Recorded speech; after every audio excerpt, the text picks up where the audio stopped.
Step back in time to the Roaring '20s, an era marked by jazz, flappers, and most notably, the rise of organized crime in America.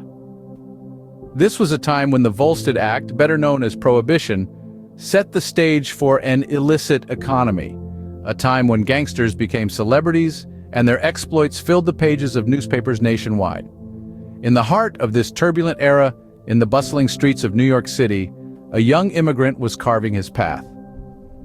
Born Salvatore Lucania in Sicily, he would later be known to the world as Charles Lucky Luciano. The nickname Lucky wasn't just a moniker, it was a testament to his uncanny ability to dodge the many dangers that came with life in the underworld. As a child, Luciano's family traded the rural life of Sicily for the teeming metropolis of New York. In this new world, young Salvatore quickly fell into the company of street gangs, cutting his teeth on petty crimes. Yet he had his eyes set on a bigger prize.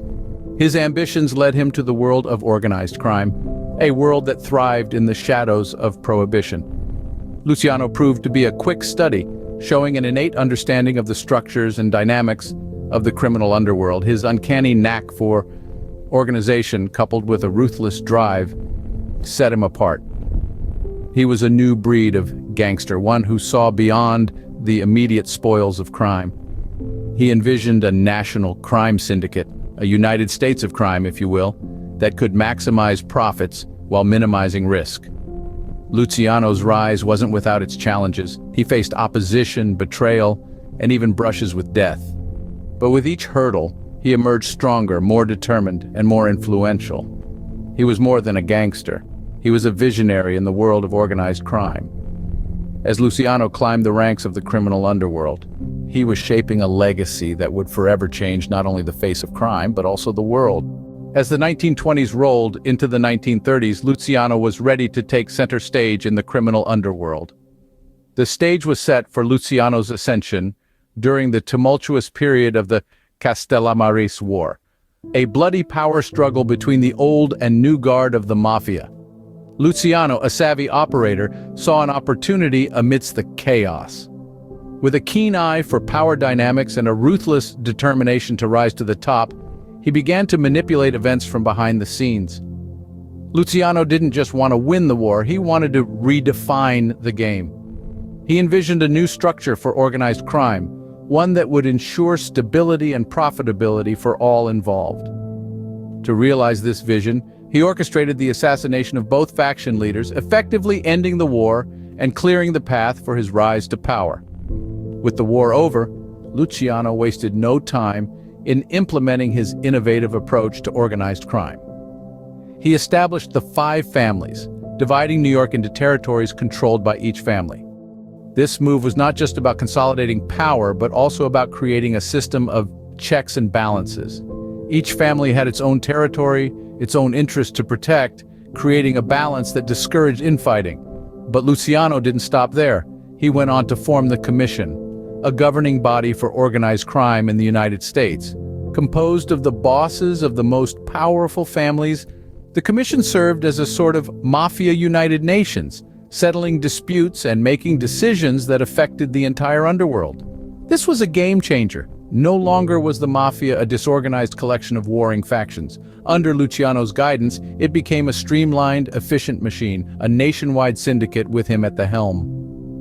With the formation of the Commission, Luciano had not only seized control of New York's underworld, but had also redefined the way organized crime operated.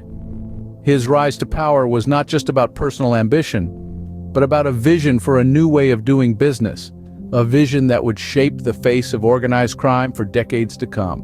But just as quickly as Luciano rose to power, his reign was threatened. In 1936, Luciano found himself ensnared in a web of his own making. Arrested and convicted for compulsory prostitution, he was sentenced to 30 to 50 years of hard time, yet even behind bars, Luciano's influence and cunning didn't wane. During the Second World War, he found an unexpected ally in the U.S. government. They needed his help to protect the New York waterfront from potential enemy infiltration.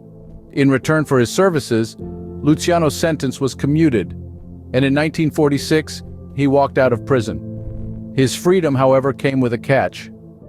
Luciano was deported to his native Italy, banished from the land that had both made and broken him. But if anyone thought that the Atlantic Ocean would dampen Luciano's power, they were sorely mistaken. From Italy, he continued to pull the strings of organized crime, a puppet master orchestrating his marionettes from afar.